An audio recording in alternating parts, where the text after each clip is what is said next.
Hello viewers, आज के इस वीडियो में एग्जैक्टली मैं आपको बताने वाला हूँ सिंपल सेंटेंस क्या होता है। और ये स्ट्रक्चर्स की सीरीज का सबसे पहला वीडियो है। इस वीडियो को देख लेने के बाद आपको एग्जैक्टली सिंपल सेंटेंस को इजीली यूज भी करना आ जाएगा और आप इसमें किसी भी तरह के एरर्स को अवॉइड कर सकोगे।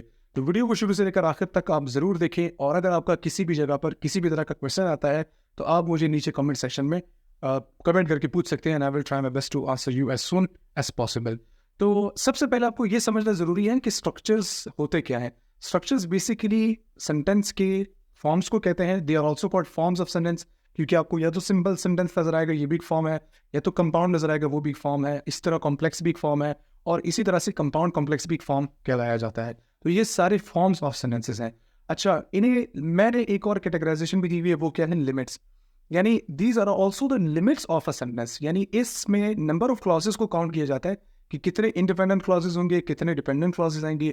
उसमें एक लिमिट होती है, उस लिमिट से आगे कभी भी आप क्लॉजेस को ऐड नहीं कर सकते। अगर आप ऐड करते हैं तो वो सेंटेंस में हमेशा एक मिस्टेक के तौर पर कंसीडर की जाती है।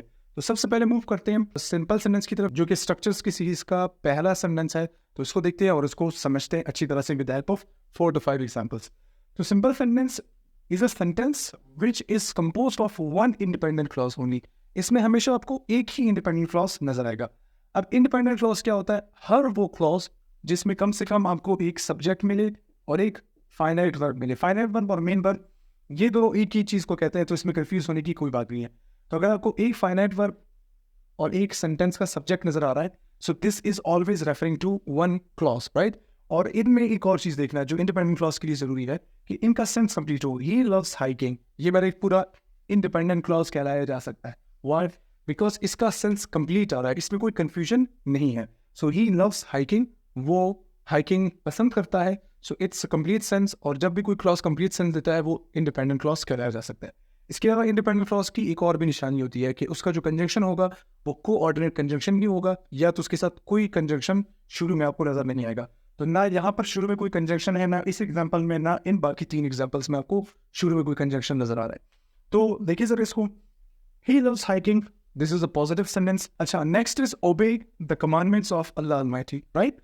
तो इसमें देखिए आपका सेंटेंस वर्ब से स्टार्ट है, verb and then you have got the entire object of this sentence. तो जब आपके पास कोई सेंटेंस वर्ब से स्टार्ट होता है उसे हम इंपेरेटिव सेंटेंस कहते हैं। ये भी इंडिपेंडेंट क्लॉजेस की एक टाइप्स में से आता है, और ऑफ कोर्स ये भी आपके लिए एक अच्छी एग्जांपल हो सकती है जहां आपको एक ही इंडिपेंडेंट क्लॉज नजर आना है। अब इसका सब्जेक्ट कहाँ है, आपके जहन में ये सवाल जरूर आ रहा होगा। तो ये याद रखिए कि इंपेरेटिव सेंटेंसेस में कभी भी सब्जेक्ट लिखा नहीं जाता, बस अंडरस्टूड होता है लेकिन लिखते कभी भी नहीं है उसमें। तो इसका बाय डिफॉल्ट जो सब्जेक्ट है वो यू है, you obey the commandments of अल्लाह। तो वो चूंकि अंडरस्टूड है इसलिए हम उसे लिखते कभी भी नहीं है, right. Next sentence is basically an imperative sentence. Imperative sentence क्या होता है, थोड़ा सा मैं ओवरव्यू उसका देता हूँ।